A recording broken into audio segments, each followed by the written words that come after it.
Welcome to my channel. I'm Elizabeth Liz Machette, and we're talking today about first impressions, the hemisphere emphasis with astrologer John Foster. Welcome, John. How you doing? Hi, Liz. Good to see you. It's good to have you back on. It's been a few days since I've had you on, but life, Yeah, well, life intervenes, doesn't yes, it sure it? does. So, yeah, we'll see how that works out over time. So, but anyways, thank you for inviting me, and I hope we have a good time today. Oh, we will. John's an astrologer, a software developer, teacher, lecturer, a graduate of Noel Till master degree certification, and past president of the Washington State Astrology Association. And John's website is astroperegrine.com.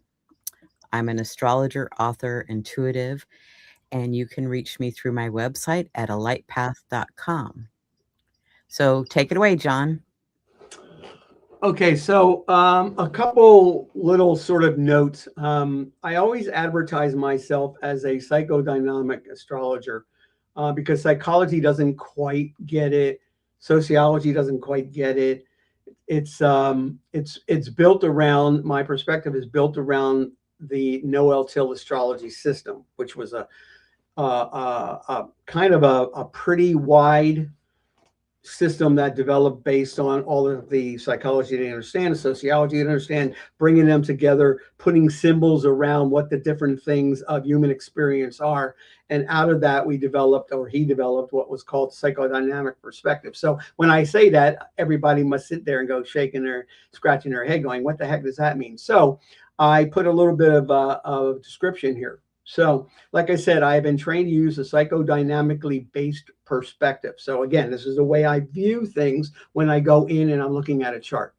Wikipedia says that psychodynamic means understanding the psychological forces that underlie human behavior, feelings, and emotions, and how they might relate to early experience. Okay. This early experience is where we are initially formed and what influences our later growth. So I learned via Noel Till that an astrology chart can quickly guide us into understanding that development. So that is a good. Any questions about that, Liz? Does that clarify it? Yeah, that clarifies it. And I'm glad that you explained it and broke it down because sometimes, I know myself, I'll say, oh, I've got to look that up later, but it's nice to know it right off out of the gate. And the key part is the early experience because, like I said, it forms us, it shapes us. So if we had an experience and at age 7 something happened in the family dynamics and that affected us to the point that our behavior was adjusted because of it, that pattern is going to show up over and over and over again throughout the chart and throughout the life until you learn to deal with whatever that was. And if you learn to deal with it, then it's a non-thing anymore. So that's why it's important. Okay.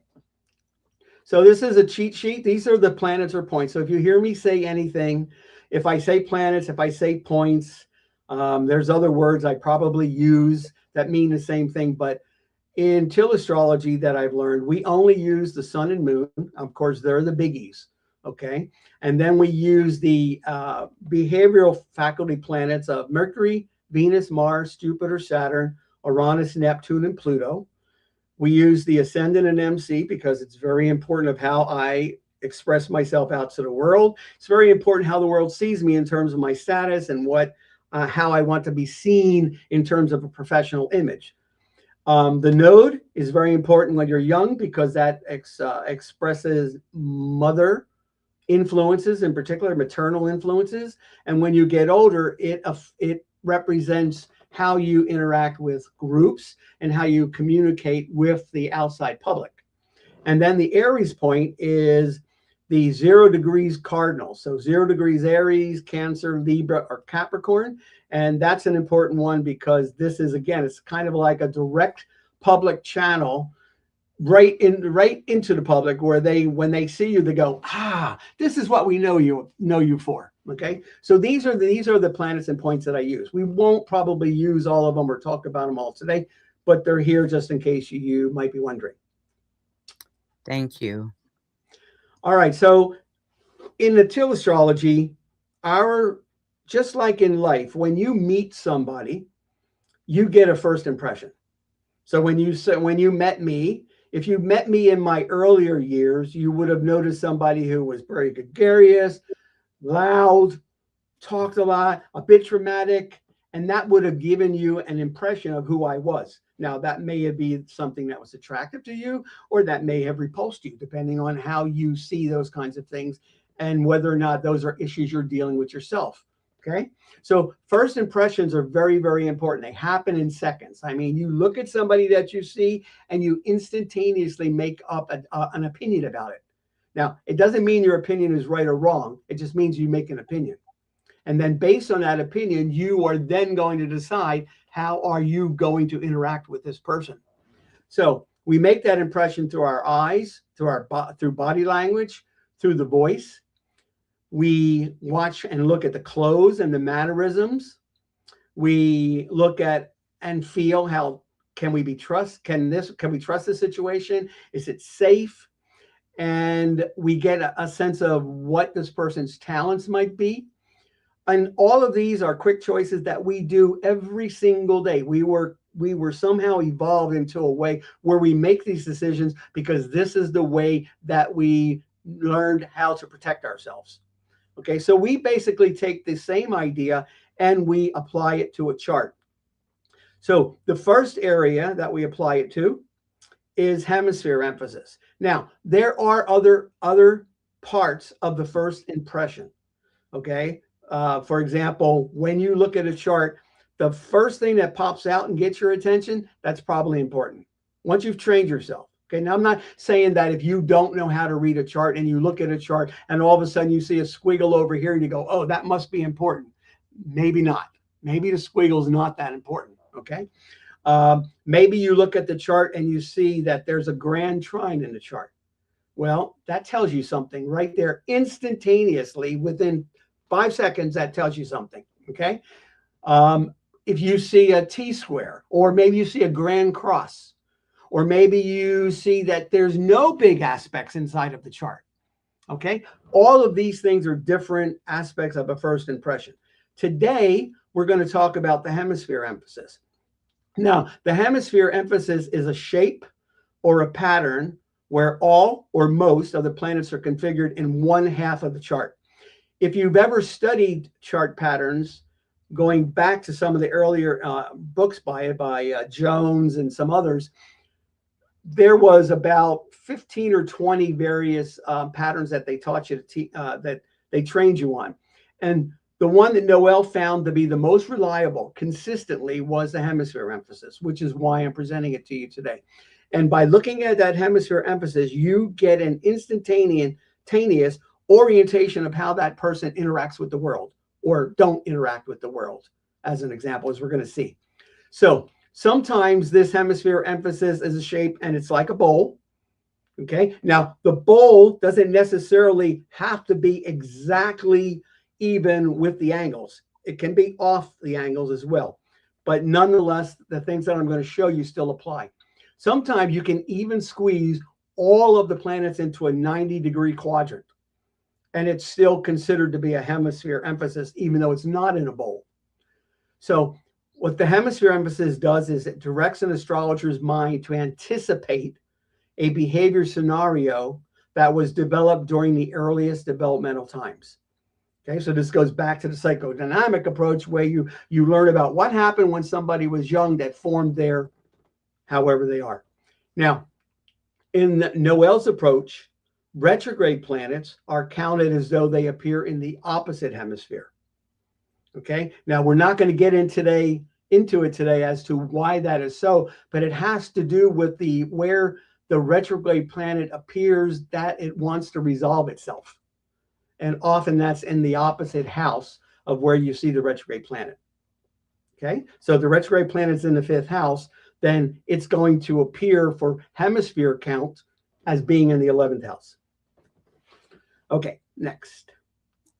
So these are the general bowl shapes, and we're going to go over these four, and that should give us enough information in order to have a good anticipation about what the chart is saying about or suggesting, not saying. See, the chart doesn't say anything. It's us who makes what the chart say speak. So, but the chart, through the chart, you can anticipate, and then you can apply it to what you know about human life and how people have learned to grow and all of that kind of thing. Okay, so when I talk about it, sometimes it may sound like I'm saying, well, this chart means that. No, that never means that. When I say a planet is doing this, I don't mean the planet is directly affecting you. Never. Okay, planets don't make things happen. People do. Okay. All right, now here's another view of what we just saw. So we took those four charts, we put them into one. And so the hemisphere emphasis, if you think of a compass and you think of north, south, east, west, now you just reverse everything. And that's the way a chart is by virtue of the way that we build it. Okay, so it's basically a compass upside down. Obviously, it requires an accurate birth time. Because if you don't have an accurate birth time or even an approximate birth time, you could be way off. So you will not use a hemisphere emphasis if you don't have an accurate birth time. Okay. All right. Here's a little side note about angles. So I just said you don't use it if there's not an accurate birth time. But the next question always gets to, well, John, what house system? Okay. And this is always one that is a sort of a bugaboo for astrologers because in a way, it kind of doesn't matter because if you actually study out the various house systems. So I built a chart over here showing 22 different types of house systems that most astrology softwares implement. If you look at the column that says ascendant, ASC, you will see that it has 14 of the houses where the ascendant is exactly down to the exact same degree. Okay. And if you look at the MC, which is showing up as 10, the column with 10, you will see that 15 of the housing systems have the exact same MC. So for all intents and purposes, unless you're using an equal house system, which you would if you're using probably traditional astrology, but if you're using Placidus, if you're using Campanus, if you're using what are the other ones over there? I'm losing my brain. Oh, Koch, or if you're using Porphyry or Regimontanus, you're going to get the same angles on the ascendant and MC. So therefore, in all of those cases, when you see a hemisphere emphasis, it's going to count. That's all that's there to say. Okay, so we're going to go through them. North, south, east and west, I believe is the way I did it. So here's an image of the northern hemisphere. So just look at it, take it in. So I use the natural zodiac in order to show that it's starting with Aries all the way around through Cancer at the IC, Libra at the ascendant, Capricorn at the MC, and back to Aries. And the reason I did this is because everything that we have from astrology is born out of this natural zodiac wheel. Okay? We didn't have all of these different charts coming out when they first developed astrology. No, they had this and they said, Aries makes sense on the ascendant. And then they proceeded to come up with all the other ones around it. And we've come to discover over time that, yeah, they correlate pretty nicely. Okay. So when you have a northern hemisphere and you have the bowl, it's from the ascendant to the descendant. But the point is you're thinking about, I'm pointing to the Cancer IC. So what does Cancer represent? It Cancer's family, Cancers. It represents family. It represents the early home life. It might have something to do with ancestry. It might have something to do with things of trauma that go back in time, even beyond the current family structure. Okay, so what we can say then is that if it's a northern hemisphere, we can consider that probably something happened that created a situation where there's unfinished business in the early home life. Okay. Now, when there is unfinished business, that then psychologically creates an anchor which keeps you mentally, subconsciously, most likely back there, anchored to when that happened back in those early days. As a result of that, you will keep repeating behavior that you've learned back then over and over when it comes to the issues of whatever it was. Now, it could be something as simple as a family member who treated you a certain way and always treated you that way, and you've come across life and you've never got the respect that you want from that person, and that every time you go out of it, you see this in movies all the time. I went out of my way to do everything I could to please this person, and nothing I did was ever good enough.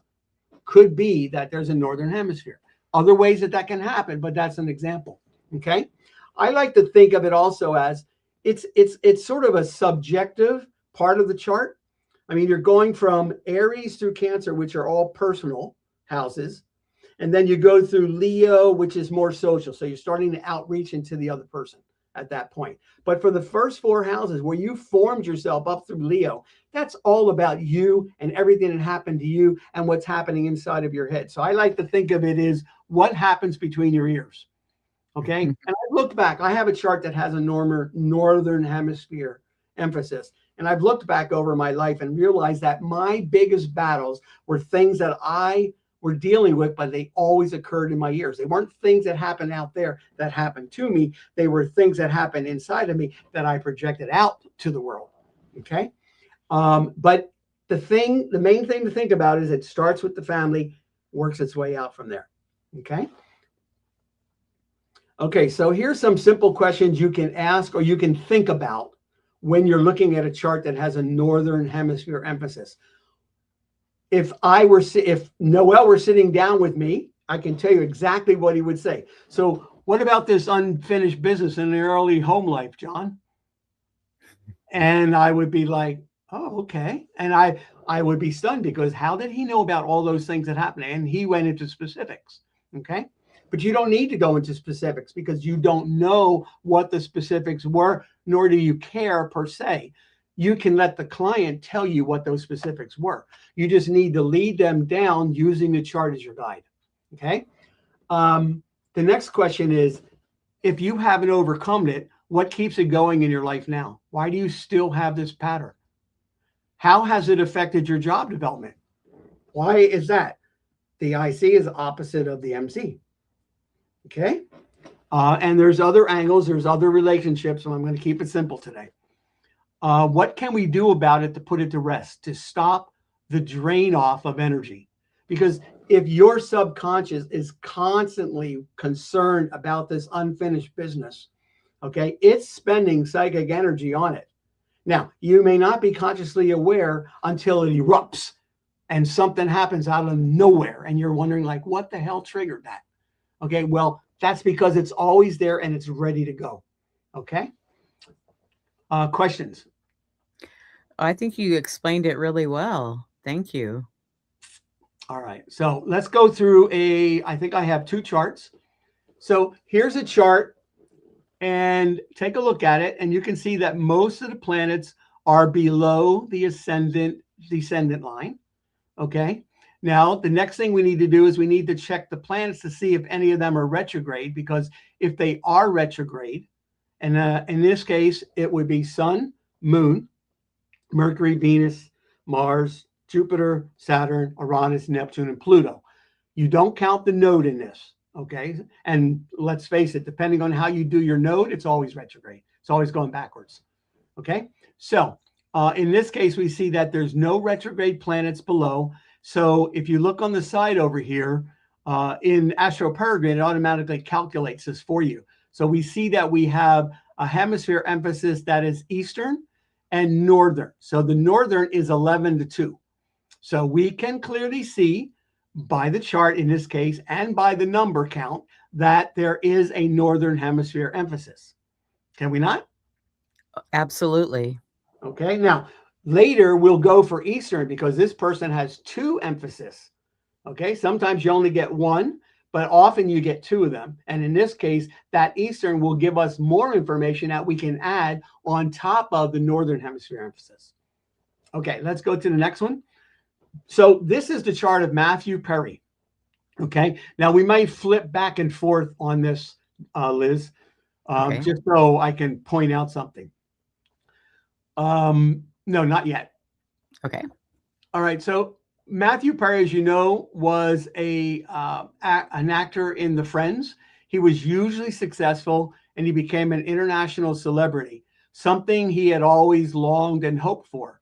There was steam coming out of my ears. I wanted to be famous so badly, he told the New York Times in 2002. He said, you want the attention, you want the bucks, you want the best seat in the restaurant. Now, there's a reason why he wanted that, okay? I certainly wear my heart on my sleeve. And I think that comes out in the characters that I play. There's this yearning or something that comes out of me that people relate to. And I think this is the one I want to, after we read it, we'll go back.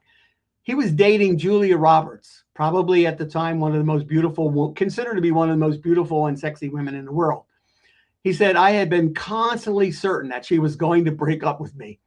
Why would she not? I was not enough. I could never be enough. I was broken, bent, unlovable. So instead of facing the inevitable agony of losing her, I broke up with the beautiful and brilliant Julia Roberts. Now go back to the chart and see if you can see. So, I mean, take a look at this. And well, the problem is I want to use all the stuff that I haven't taught you yet in order to explain it. But just see, this is an issue that stems from the early childhood. And there's a number of places we might be able to see it. But I mean, gee, even look at them. You have his Mars over there in the fifth house. There's the love affairs. It rules the MC. Saturn's over there. I wonder if that has maybe something to do with things. His Saturn is opposed his moon. That might have something to do with things. In fact, the Saturn looks almost like it's a handle on top of a. So there's kind of a pattern within the pattern here. But the point is, I don't want to get too much further because I can go on this chart and literally we will finish the whole session and lecture session before we get to the next page. But suffice it to say, if you see a chart like that, you're going to go in here and you're going to go back. And in this case, this was all about perception. It's interesting. His Mercury is in the second house, rules the second house, rules the third house. Second house is self-worth. Third house is mindset. Okay. And when you have something that goes against those, and his Mercury is in conjunction with or opposed his North Node, which means there probably was some parental involvement there, probably a maternal thing going on that contributed to this. And you can find it out by looking up and learning about Perry. God bless his soul. We have a Neptune in the fourth house. Always something is not quite the way it seems in the early home life. Always, always, always, always. I have Neptune in it, square my ascendant. Okay. Like I said. So the point is that you route yourself, you anticipate. Now you hear what he has to say, and you're going, yeah, there clearly was something that was unfinished in the early home life. Okay. And that Venus in the 12th, too, that's another Venus indicator. in the 12th. Venus in the 12th, we like to say it's very difficult to please. Okay. And it's also disposed of by the moon. Right. Okay. So it brings you back into the fourth house early, blah, blah. You will see when you learn these kind of patterns that they all seem to echo and reinforce each other. So anyways, okay. So I have a well-documented history of trouble with intimacy. Okay. And the only way he could have, not the only way, the chances are good that there was some early history where intimacy was a problem in his family. And he picked up the pattern and he contributed over and over and over again because he probably dumped other women for the same reason. Like, I don't want to get too close because I know she's going to dump me. Okay. So that's it. I hope that was an interesting one. Okay. Let's look at the next one. That was excellent. All right. Here's one that is Eastern and Northern again, 11 and 11. Okay. So here's another one which has an extreme count on both the Northern and Eastern. So just keep this in mind. So later, if you're thinking about it or you're rewatching this video, and then you can go back and look at it and say, so that's what the Eastern, now I apply that to this and it results in this. And now you begin to see what that represents, but I don't want to let the cat out of the bag yet. Okay, so let's just stay with the North. So we see it at the North. We look at the Cancer ascendant, opposite is Capricorn descendant. So everything except Mars is below that. Okay. Obviously, the moon would be very influential here because it rules the ascendant. What else do we have over here? We have we do have a retrograde Neptune. So we would not see Neptune as being on the cusp of the sixth house. We would see it as being in the cusp of the 12th. Okay. So just to show you why the count is 2 on south, because Mars counts as 1 and Neptune counts as 1. So that's where we get the 2. Okay? I hope that makes sense. Yes, it does. All right. And also we have this nice big Pluto sitting in the 4th house. But the point is that when you see the second house, when you see these kind of patterns, you already know that other houses are going to be affected. You can assume that if someone has a northern hemisphere with unfinished business in the early home life is anchored back to the past, that will have affected their self-esteem, that will have affected their mindset, that will have affected probably their ability to give love, to receive love. And if that has a problem receiving and giving love, then that will have affect the relationship. And maybe they then took that and said, screw the relationship. I'm going to pour all my energy into a job. And my career is going to be my thing for the rest of my life. And then the career now is such a thing that it supports the fact that it also spills over into poor relationships. See how that all works? Yes. Okay. Again, I'm giving you a bunch of stuff here, but be careful. So this is the chart of Meghan Markle. Now, people love Meghan, they hate Meghan.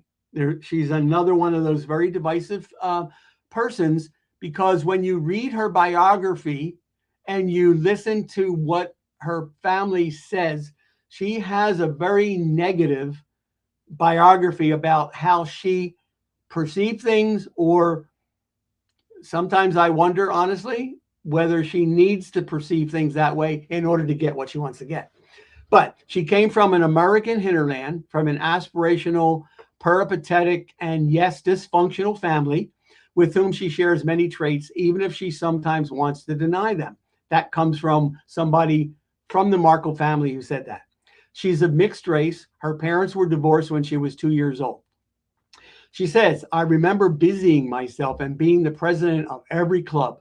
She has said of her schooling. Well, that's interesting because I forgot this was her chart and I went into the big career and trying to build this big status thing. And okay. Um, she has said of her schooling, not because I actually wanted to, but because I didn't want to eat alone at lunchtime. Okay. This overachiever mask I wore was really just the way I battled feeling displaced. So she had this sense that however she was treated within her family situation, she felt she was in the wrong place. Okay, that's what being feeling displaced means.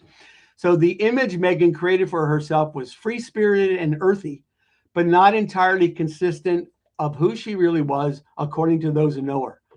Meghan's goal was always becoming a household name, says an acquaintance in the television world. She's insanely smart and poised, but very, very guarded. Now, remember those words, very, very guarded, when we later go and learn about the Eastern Hemisphere. She's not a person you can actually be friends with. She's the type of person who is best friends with her stylist. Okay, so this actually is another example of when you don't have a lack of that closeness with yourself, it's hard to be close with somebody else. But when you need to utilize somebody else in order to get what you want, you can see why the relationship can easily go. So let's go back and look at our chart real quick just so we can see it, having known that. Now look at all of the focus around the 4th house, and on the 4th house, Venus ruling the 4th house in the 3rd house of mindset. Okay, beginning to see something here. So this is how you take it, and you don't have to sit there and do a lot of intra planetary aspect introspection. You just sit there and you go, well, Venus is in the 3rd house. Venus is affecting her mindset. Probably needs to have a mindset and that's very aesthetically refined and all of this kind of thing, right? But it issues from the 4th house. So something in the 4th house is telling her, I need to relate with the world this way. Okay?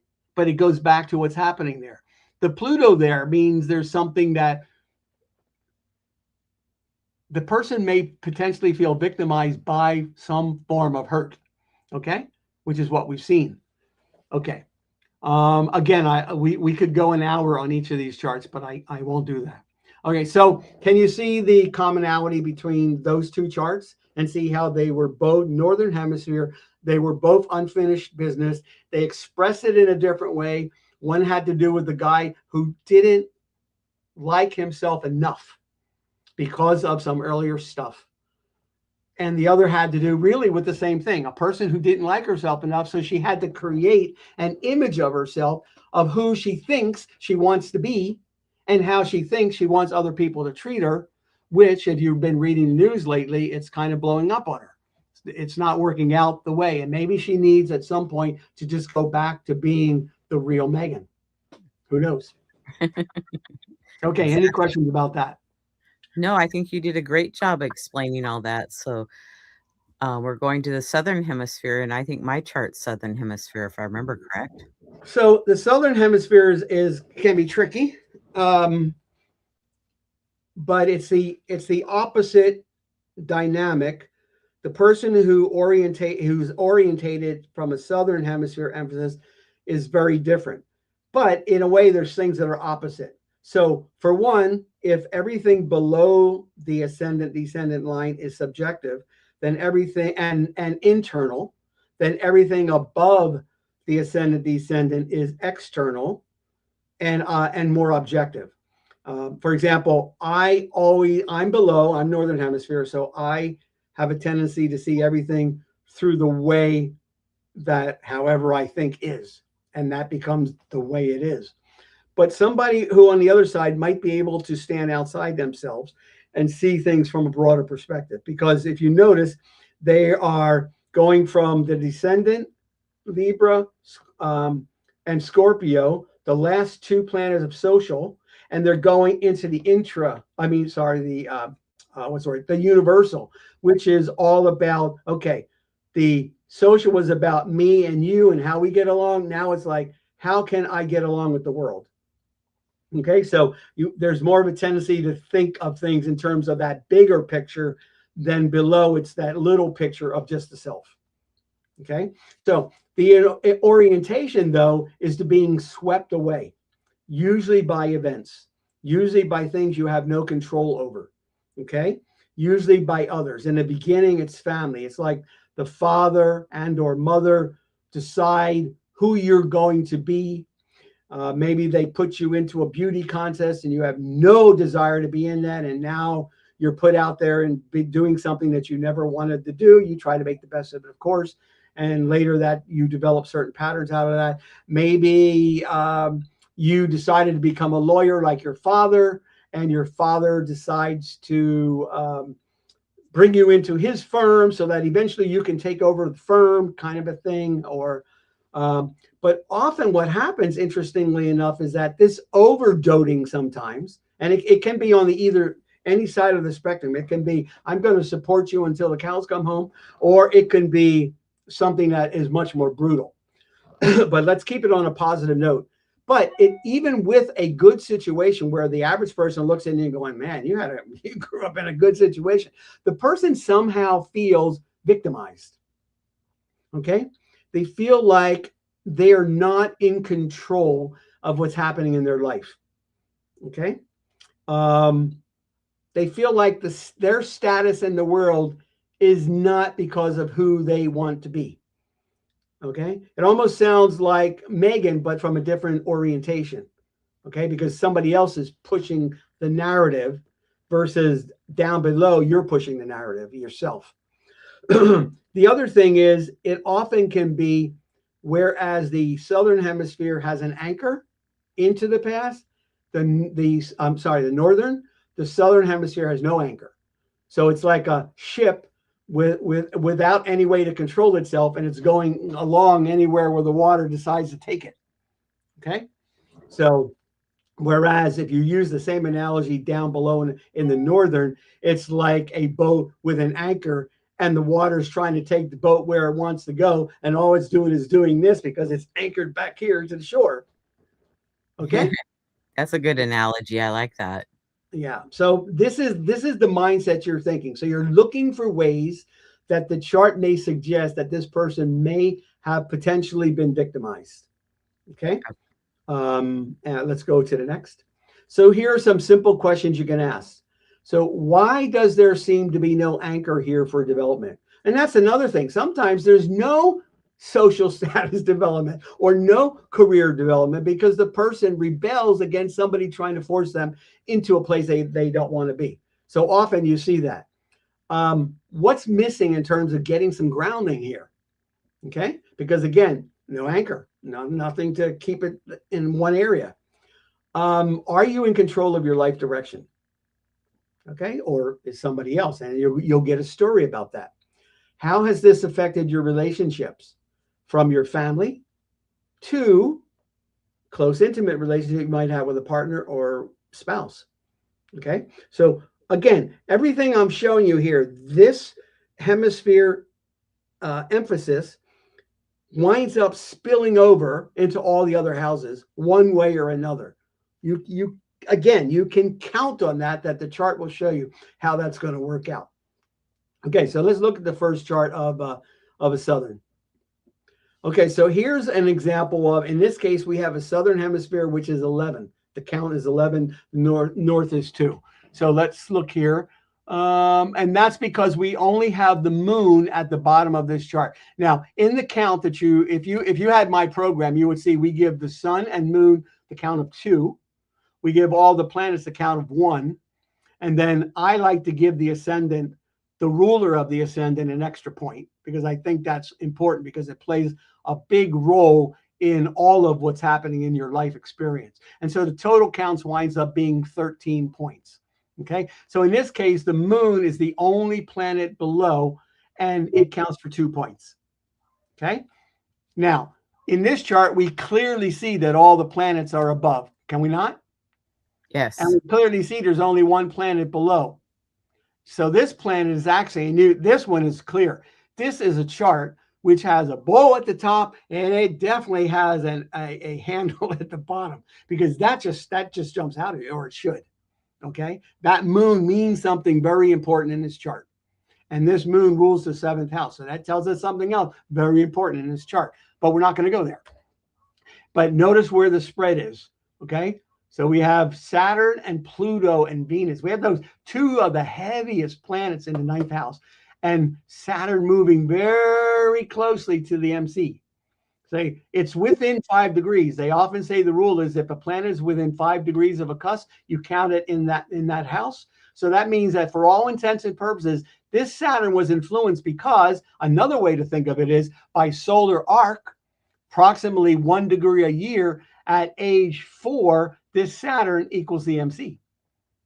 Okay, so again, this is giving Saturn a lot of importance. Okay, and this Saturn is approximately 8.5 degrees away from being opposed to the moon.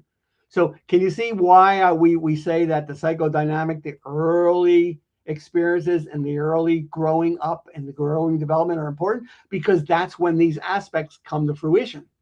Okay, so let's see who the chart is. So this is the chart of Prince Harry. Now, we just talked about, let's go back to the Southern Hemisphere. Back one more. So back one more. We just talked about the fact that one of the big things is that often people feel like they are being victimized and feeling victimized. Now, if you remember, and let's go back to Harry now. And it's interesting also, I'll tell you another thing in a minute. So the former royal describes his childhood as a mix between the Truman Show and being in a zoo with pain and suffering. Okay. Now that sounds a lot like unfinished business in the home and Northern Hemisphere. And it is, because everything we're talking about, no matter what hemisphere, it's truly unfinished business in the early home life, right? But it's from a perspective of the Southern Hemisphere.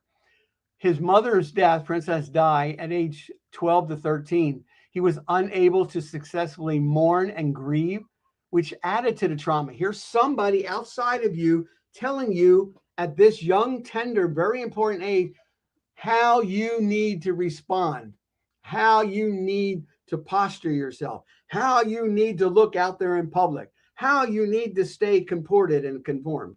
Okay. Just making those little things, I feel like I'm in an emotional straitjacket. And so did Prince Harry. Okay. So as a result of this, he rebelled and he became a wild child into his 20s. And he says, likely trying to numb the pain by partying. Okay. Now, it's interesting because his wife is a northern hemisphere emphasis and he is a southern hemisphere emphasis. Okay? And remember, opposites often attract. What her issues are she's trying to resolve, she saw in Harry. What Harry's issue are that he's trying to resolve, he saw in Megan. Okay? Now, if they don't resolve them, they're going to break up because these issues don't go away. Okay, so hopefully the therapy that they work through is proving to be positive. Another thing is now think of what I said about victimization and think about the book he wrote calling himself Despair. Okay, that sums it up. That's the you could have anticipated that orientation that something was going on if you had no clue who Prince Harry was. In fact, every other person who has a similar chart as Prince Harry, born on the same day, born approximately the same time, different parts of the world, you would approach it the same way, anticipating an issue. But they're not a prince. They're somebody's son. So how they felt will be similar, but in the context of their life. Okay? Make sense? Yes, it does. Okay, let's look at the next one. Is this the next one? I Oh, think so. yes, it is. Oh, it's interesting. Sometimes I'm amazed at how I pick these charts because here we go again with everything above and then the moon below. Ha, interesting. Okay, so here's another example. Again, it's a 9 2 for the east and 11 for the south. So in this chart, we would be looking at both. We would take what we know about the southern hemisphere, and we would take what we know about the eastern hemisphere, which is coming up, and we would put that together, and that would give us a whole new series of anticipations based on two orientation sets of behavior. One happened to do with building status, one happened to do with how am I presenting myself to the world, okay, through my ascendant. Now, in this case, the count is 11. Again, look at everything closely up there. You see that Pluto and Mercury, so we can probably anticipate some dramatic mindset thing going on and working its way out through the profession. We can see that. Where's Pluto? Yeah, it's there. Pluto rules the ascendant. So again, this is going to, there's another echo of that. This has got to be important. But again, we're getting into the weeds now. And I know you all want to get into the weeds, but we don't have time. Weeds are later. Okay. So we just see that again. There is an escape valve, which is the moon. So the moon's going to be very important in this chart, and the moon rules the ninth house. Okay, which has the Sun Saturn conjunction in Cancer. So just start to feel, Sun Saturn, does that feel comfortable? No. In family, in Cancer, family, emotions, belonging, does that feel comfortable? No. Someone probably who doesn't feel alone up in the Southern Hemisphere. Okay, and all of these things can flood to your mind in 20 seconds. Okay, that's the beauty about the first impression. And then you just build on the first impression as you develop about what you want to talk about in your consultation. Okay, next page. Okay, so this is Cheech Marin. Okay, remember Cheech and Chong fame? I love Yes. Cheech. We're watching old series of Golden Palace, and he's the chef and cook in it. And some of the things that you see here, when you see the way people treat him, this would become very obvious. Anyways, he's an American stand-up comedian. He's an actor, writer, activist, and art collector, and he gained recognition as part of the comedy act of Cheech and Chong during the 1970s. In fact, I'm jumping ahead. In 1967, he moved to Vancouver, British Columbia in September because he wanted to evade the draft during the Vietnam War. He was opposed to the Vietnam War. And that's where he met his future comedic partner, Tommy Chong. Okay. Now, once they became it, they started writing albums and they started doing stand-up comedy and all that. And they were very, very funny. But they became known for their support of marijuana. And they used it whenever they did the marijuana thing, they would do it with these gigantic cigarettes. Oh my God, I forgot what they're called. I'm sorry, I don't have much experience with that. So, but they were very funny because instead of having this little thing that they were toking, they would have this thing that was as big as their face. Okay. And they made these movies, Up in Smoke, Cheech and Chong's next movie. They made these records. But again, everything had to do with comedy and marijuana. He's written a lot of children books. He's an avid collector of Chicano art. In fact, I think he has the largest extensive private collection. At the time I studied this, he had over 700 pieces. He established the Cheech Marin Center for Chicano Art, Culture, and Industry in the city of Riverside, California, and he donated his collection to the museum so that everybody would have access to it no matter what happens to him. So he became quite a he became very wealthy, and then he became someone who decided that he needed to put that back into the community. But now I can't tell you the negative things in this one, with the exception of the country tried to decide for him what his future was going to be by drafting him into the army so that he may or may not make it back. And he decided, you know what? I don't even agree with this war, and I'm going to do something about it. And that's an important thing. Maybe the reason that he was not as affected by it. But then he also put himself back into trouble with the marijuana thing. He was dodged for years by various authorities and them trying to get him for either his comedy or finding drugs within different things. So he had quite a. So I think his victimization came at a higher level. I think he saw the society and the government as his victimizers versus a person. And I say that because I don't know much about his early childhood. See, sometimes we just don't find that rich information. Okay. All right. Now let's take a look at the Eastern Hemisphere. So, like I said before, almost all those charts had a northern and or southern, and they all had an Eastern Hemisphere by accident, but that's the way these things go. So an Eastern Hemisphere, the center of it is the ascendant. The ascendant is that part of you that you try to protect, that you create your persona around. The persona is, I am now in this situation. How do I think I need to act? Because if I act like myself, they may not like me. So I'm going to put on this mask, and I'm going to present this to this particular part of the world as this is who I am. Okay. And we have many masks that we wear given the context of the situation that we put ourselves in. Okay. So, but when you see a chart with the Eastern Hemisphere, you can generally see that there's going to be some form of cloak of self-protection. There's going to be the sense of defending the castle. This is someone who stands on their own 2 feet. I don't need anybody else's help. I can do it myself. So I don't need your help. Okay. And notice what it's opposite. Go back. Notice what it's opposite. It's opposite. This is descendant.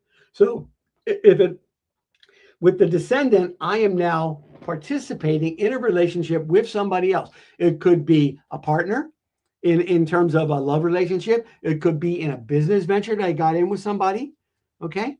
It could be in something, but I'm saying that I would like to become a part of your team in order for both of us to grow. But when there's an Eastern Hemisphere emphasis, that's not an easy thing to do. There's some reason why the person had to develop a defensive posture.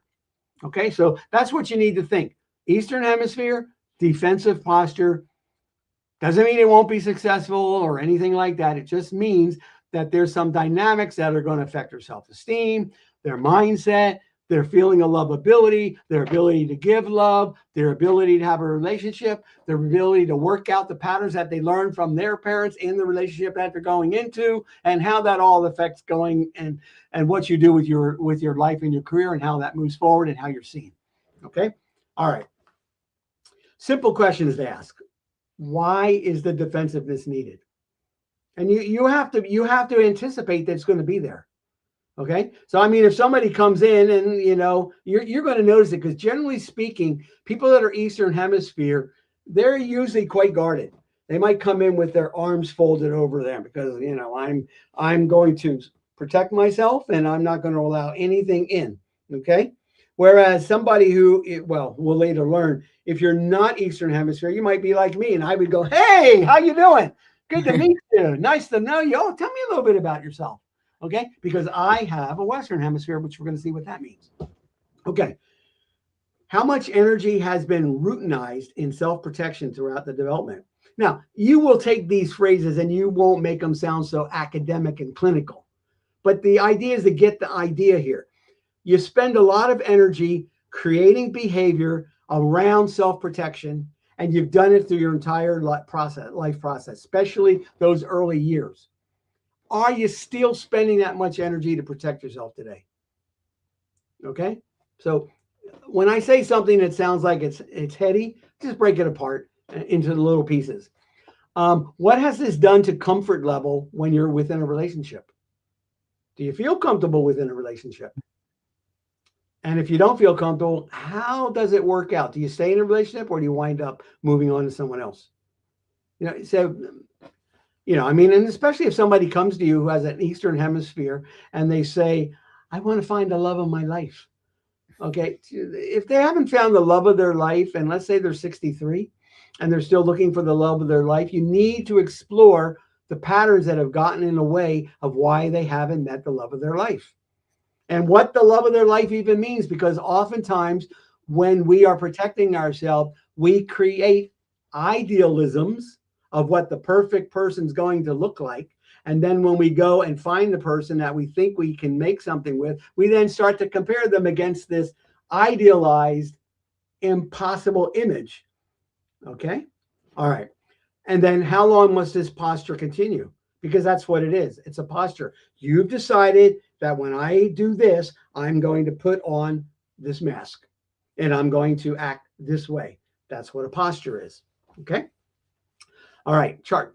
So here's another one. We have, in this case, we have an emphasis of 11. But if you look at the chart, it doesn't look like that because if we look over there, we see that Pluto and Uranus and Mars are in the seventh house, but Pluto and Uranus are retrograde.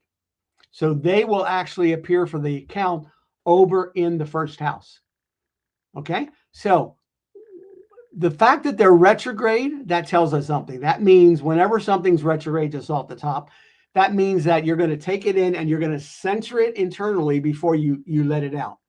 Okay. Now, Pluto and Uranus are already subconscious oriented planets, and now you're going to take it even deeper. But you're going to have to resolve this over in the first house space and what that represents. So this is going initially to reinforce the entire self-protection thing. See? All right. Moon's going to be important because it's on the MC, but nonetheless, so everything is over in the western side, eastern side. And we also, so in this case, the northern and the southern are 7-6. So we don't look at that as adding anything to the conversation from that alone. So in this case, it's a single hemisphere that we're going to analyze from. It's going to be our starting point, our first impression. Okay, make sense? Yes. All right, this is the chart of Alan Cumming. He's a Scottish American actor, singer, writer, filmmaker, and activist who has acted in numerous films, television shows. He won many accolades and awards for humanitarian outreach and activism. What has this done to the comfort level with relationships? Okay, well, I asked that there only because how this worked out with groups that are outside of him. It doesn't tell us whether it worked out with a relationship that was personal. Okay, but he's promoted LGBT rights, MC and fundraising for gay and lesbian alliances, against defamation, the Human Rights Campaign, and he supports a number of AIDS charities. So he's worked in this particular space his entire life. In his autobiography, and this is what I wanted to get to, Not My Father's Son. Okay, if you ever read it, I read the biography, it was fascinating. He describes the emotional and physical violence his father inflicted on him in his childhood. He found out later his father had believed that he was not his biological son. He thought his mother had an affair with a good friend of his. And he then and his wife got pregnant, then they decided to get married, but he held the opinion his entire life and treated his son standoffish because he said, this is not my son. So this son absorbed all of this malformed fatherly image energy, which was anti and hostile. And later he took a test with his brother and he was able to finally proved to his father that he was his biological son. And then there was a series of a few years, and I believe the relationship finally wound up resolving itself. But it was well into Alan's 40th or more year before this came about. But I want you to now look back. So remember, not my father's son. Look back at that chart. Okay. If you take on these energies that you feel that you're something about you is not right, is that going to affect your self-esteem? Absolutely. Okay. And in his self-esteem, I can't remember, I believe I don't have his chart in front of me. So, but Mars is over there. It's got to work itself out in the first house over there. So part of that Mars does is protect itself. It rules that second house. Okay. We have that Venus Mercury thing, which is in the 12th house. Now, remember what we said.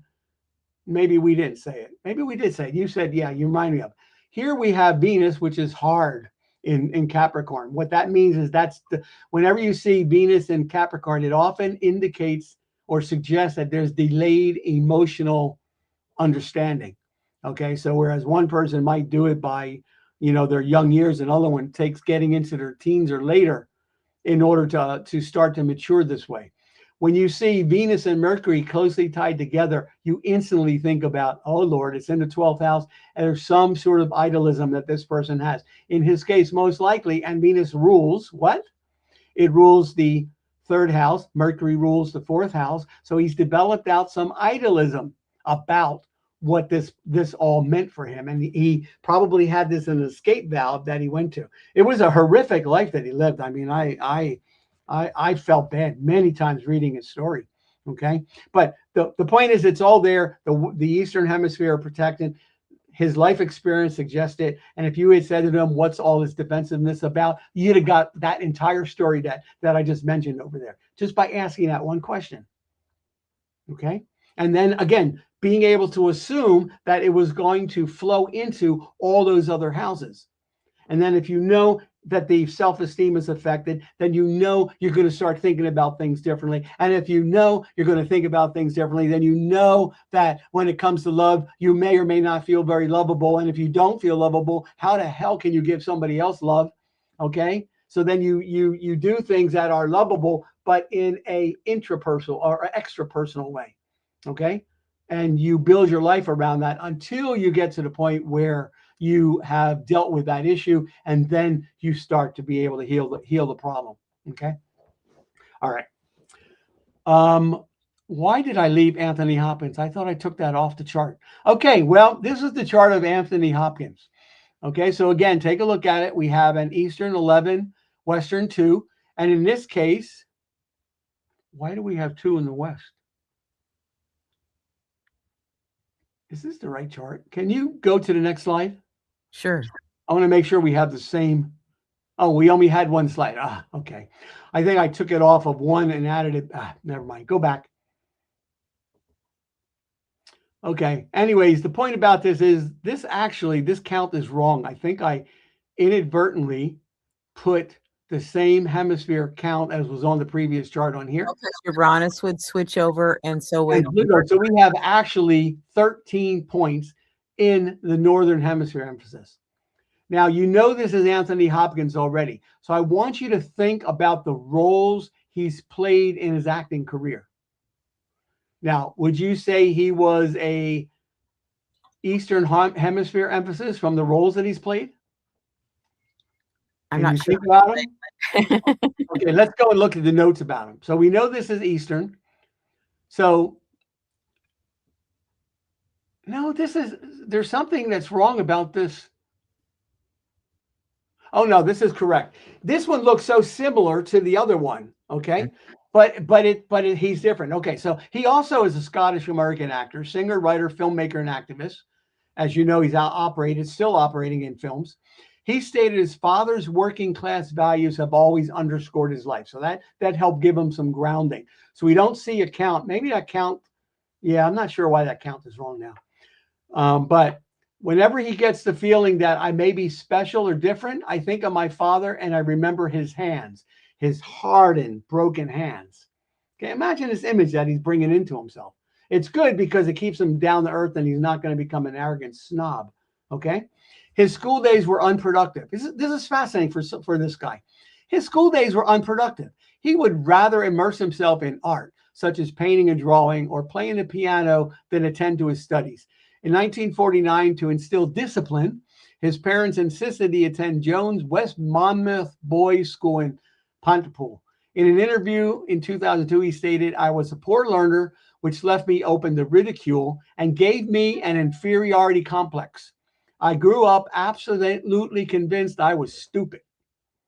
Now, do you think that someone with that and had an Eastern Hemisphere emphasis that that's going to manifest itself in many kinds of behaviors in terms of self-defense and protectiveness? Oh, yes. Okay, so this is what I'm saying. You have to trust the chart. Not that the chart makes things happen, but somehow it eerily correlates and mirrors some of these things that happen in our life. How we use the planets, that's up to us, not up to the chart. Okay. And then he said, "I'm very much a loner. I don't like long relationships with people, and I always keep people at a distance." Okay. So this explanation here is everything I was trying to say about the Eastern Hemisphere emphasis. And I want you to think about the Dr. Hannibal Lecter's, the character he played in the first film, Silence of the Lambs. Just look at that character and see how protective it was and how it developed this sense of arrogance and how it needed to outwit through its superiority complex and on and on and on because he had an inferiority complex. Okay. But that's not how he expressed it. Let's go back and look at his chart real quick. He had a Capricorn. So he's very strategic about the way that he managed his ascendant. Okay. And we see, what do we see here?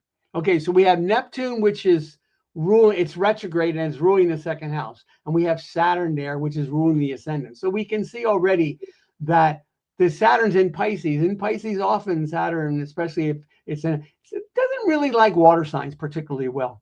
Okay. It's almost like Saturn's in the 12th house, which actually it probably doesn't mind the 12th house because it can do all kinds of evil things, which perfectly fits Hannibal Lecter. I'm just saying.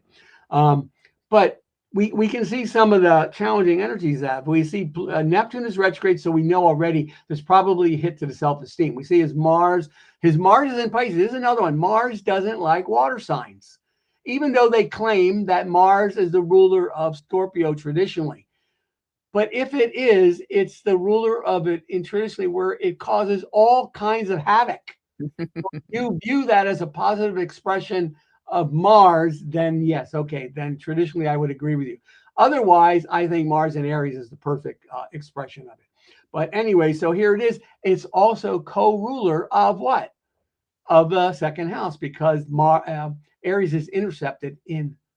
Okay. Another interesting thing I think is, yes, that his Mars and Neptune are, you won't know this unless you take our course, but it's Chile. That is a very strong, obsessive, compulsive aspect about trying to resolve this Mars energies. So it's going to deeply affect his second and third house.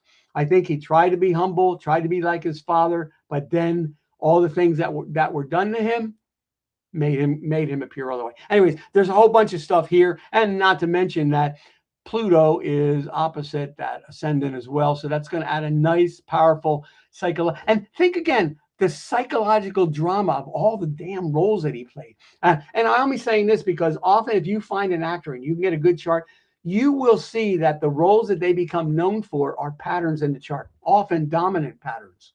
I can show you other ones as well. I might do a lecture on this sometime because it's fascinating. Okay. So we're down to our last one, which is the Western Hemisphere. So now instead of pointing at the ascendant, we're pointing at the relationship. Okay. So the relationship is obviously the bull itself starts with personal in Cancer. Then it goes through all the social houses. So this is all about me and you. Okay. The first four houses are about me, me, me, me, me, me, me, me, me. The next four houses are about me and you.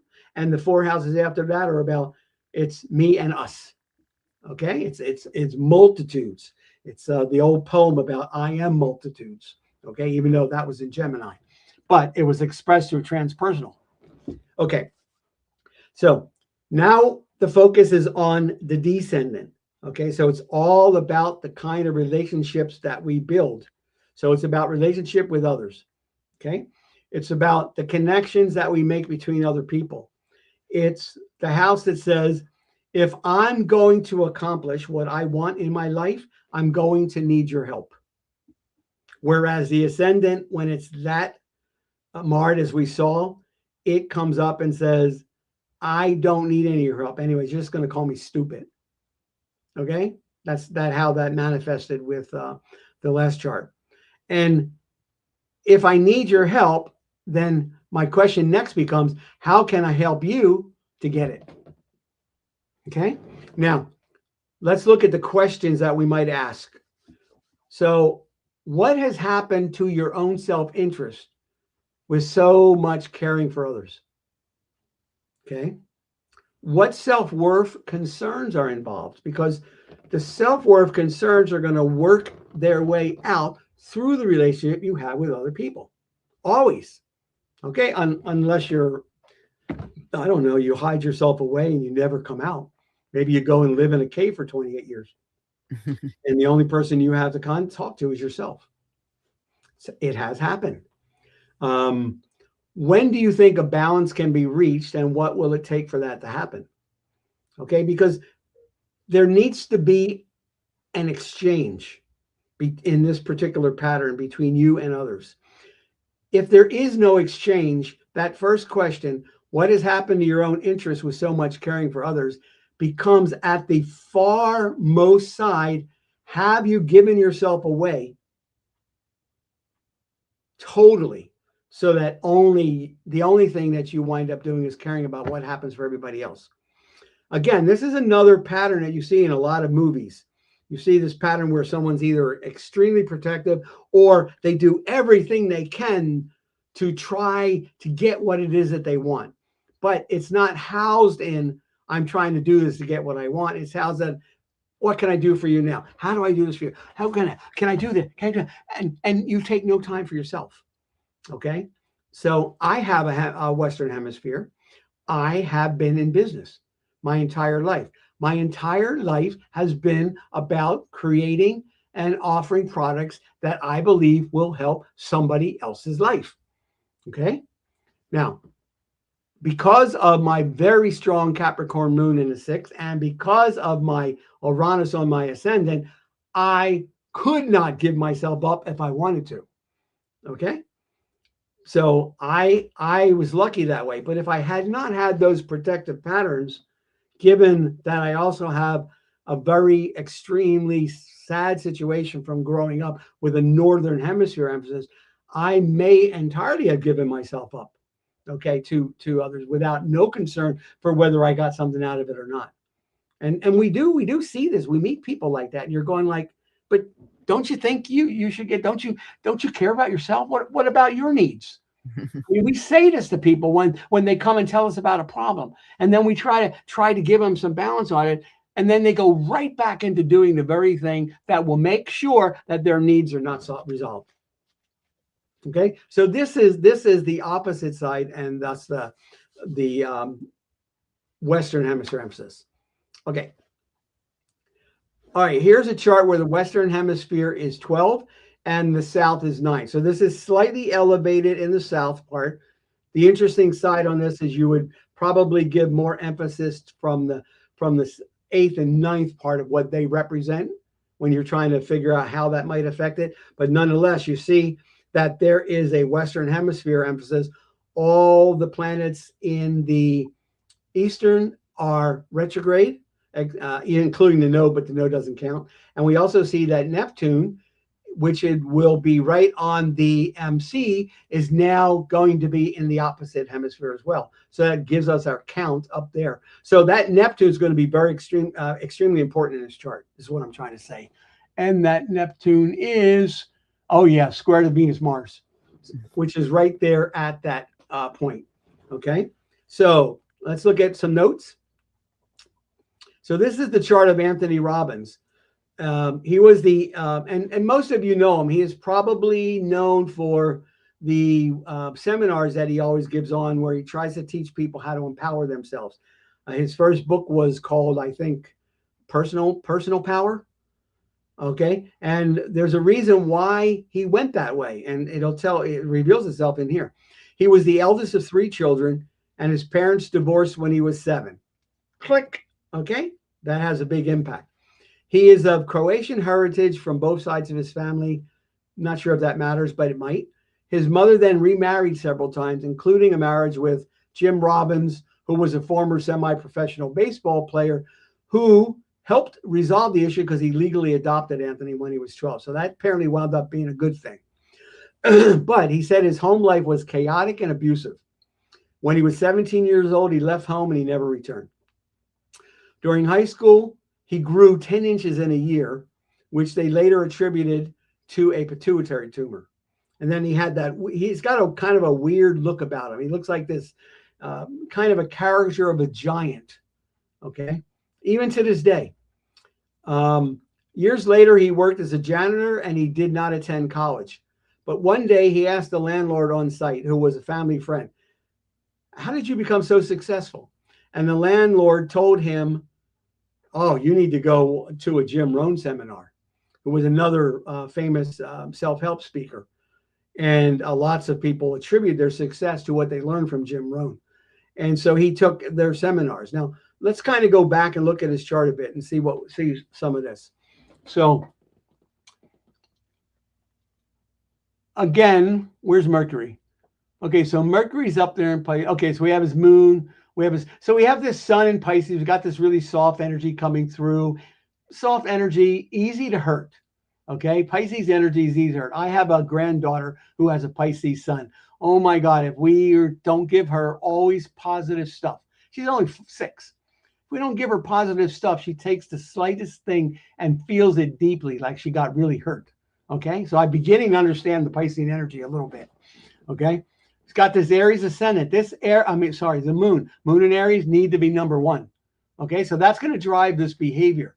He's got this Western Hemisphere, gives himself away out to others. Okay, he's the ultimate performer, speaker, so on and so forth. That's how this manifests for him. He's extremely popular and attractive, not just to himself, but to the world. And it's interesting that the Venus-Mars conjunction's in Aquarius. And he's talking about ideas that are going to help the world. Not only that, he's got a pretty active 8th house. And the last I heard, he has so many charities, but one of his biggest one is the one where he feeds. The last number I heard was well over 1 million or many millions of people during their Thanksgiving holiday, where he goes out and spends money doing this. And he's got a lot of charities like that because of what he experienced in his life. Okay, he felt victimized, 9th house south, by his early environment. And if you read more about him, you can read that in there. So his whole life was spent trying to develop his own personal power. Okay, so there's a lot to it. We actually can see all of that in the chart, but I don't have time to go through it today. So let's do the next, because I think we're beyond time. Okay, so the next one again this one is Western, but it's only 9, so it's not quite as dramatic. The north and south happen to be similar. Let's see here if we see anything. The note, no. So the only thing that's retrograde in this chart is the nodes, but we do want to see that concentration of planets that are around the 7th house. So this person's in Cancer, so this sense of belonging, this need for a family, ruled by the moon in the philosophical, opinionated Sagittarius in the 12th house, something covered over with a veil. So something is not quite what it be, but this person probably needs to be very public about it. Okay. And whenever you see Jupiter, it's going to expand something. If you see, it's not a tight conjunction between Jupiter and Pluto. Oh, and Venus and Pluto. Whenever you see Venus and Pluto together, you often think of excessive emotional expression. Okay, they need to do this. And where does it channel out? It goes right out through the ascendant. Okay, so people are going to feel this about them. Sometimes it's overpowering to the point that it destroys relationships because it's too much energy. Okay. All right, let's stop there and go to the next. So this is the chart of Liberace. Liberace, if you don't know him, he was one of the biggest acts during the 50s and 60s. He was a child prodigy. He enjoyed a career spanning 4 decades of concerts, recordings, televisions, motion pictures, and endorsements galore. The interesting thing is, in childhood, he stuttered. He suffered from a speech impediment, and as a teen, he suffered from the taunts of neighborhood children who mocked him because he had a very effeminate personality, and thus that resulted in his avoidance of sports, and thus his fondness for cooking and the piano. Think about all that. We just looked at that protection by giving yourself away in the seventh house, in Cancer. Okay, beginning to feel that? He Yes. embraced a lifestyle of flamboyant excess, both on the stage and off. Now, think about that Pluto Venus going out through that controlled image, but still, nonetheless, going out. Okay. He earned a nickname, Mr. Showmanship. At the height of his fame, he was the highest paid entertainer in the world. Be interesting to look at his midpoint pictures and see if he has any of the ones that suggest that. He once stated, "I don't give concerts, I put on a show." His show ended with the public invited on stage to touch his clothes, his piano, his jewelry, his hands. Kisses, handshakes, hugs, and caresses usually followed. Okay. Get the sense of belonging, but in sort of nowadays, this would not be looked upon fondly, probably. Okay. But in that day, it was a different mindset. A critic summed up his appeal near the end of his life. Mr. Showmanship has another more potent drawing power to his show: the warm and wonderful way he works his audience. Surprisingly enough, behind all the glitz, glitter, the corny, false modesty, and the shy smile, Liberace exudes a love that is returned to him a thousandfold. Now, if that's not the ultimate Cancerian need of and that sense of belonging that is reflected in people giving that love back to him, I don't know what is. But he doesn't seem to have given himself away to the exclusion of himself. In this case, he gave himself away to the inclusion of himself and allowing other people to come into his world a little bit. Because actually, he was quite private. So, next, I think we are okay. So, the key takeaways are always, always, always begin with the hemisphere emphasis. Look at the chart, decide what the hemisphere emphasis is, then let those questions percolate in your mind about the hemisphere you are seeing the emphasis. Now, if there's no hemisphere emphasis, don't worry about it. You go on to something else. Maybe we'll talk about that in a future lecture. But for example, let's say you saw that pattern we saw, and there's no hemisphere emphasis, but there's this kind of little handle over here on this bucket. Maybe you'll see that. Maybe it looks like that. Well, the bucket is being stirred by this handle. So you're going to look at this plan and you're going to say, okay, you are very important in this chart. So I need to understand you. Okay. Or some other set of planets maybe there's a big conjunction of planets sitting in a house. You'll go, okay, I better pay attention to that. I mean, those things are going to jump out at you. So trust your instrument, that your instrument knows that those things are important, and then go from there. Now, if it's pronounced, like we showed you, it will influence and lead into other reaffirming measurements. There will always be echoes of whatever that theme suggests other places in the chart. And I showed them to you kind of by showing you that there's spillover into different ways. First house identity development, second house self-worth, third house mindset, fourth house family, fifth house lovability, sixth house maybe even health, or how I get along with my coworkers, okay, or how I prepare myself in order that I can get along with somebody else in the seventh house, and so on, all the way around, but from a different routing. So hope that makes sense. Any questions or anything we need to answer? I don't have any, but and I don't see any here, so Okay. we're good. Um, so go ahead and tell us about your classes and stuff in your Okay. software. So if you're interested, take a screenshot of this. And then if you want to look at my astrology program that I developed that puts that all out there for you on one page, So it guides you into how you need to think, really, until you develop an intuitive sense and you don't even need all the stuff on there. You'll just go to a basic chart and an aspect grid, and you'll be able to figure that all out. So we have astroperegrine.com. We have some more flexible booking options. If you want to, like let's say you look at the time, you go, I can't meet during those times, then just hit me up at the email info@astroperegrine. If you're interested in one of in purchasing our software, there's a discount code for you depending on which version you get. And if you're interested in private lessons and learning psychodynamic astrology, you can hit me up over here and take a look at that.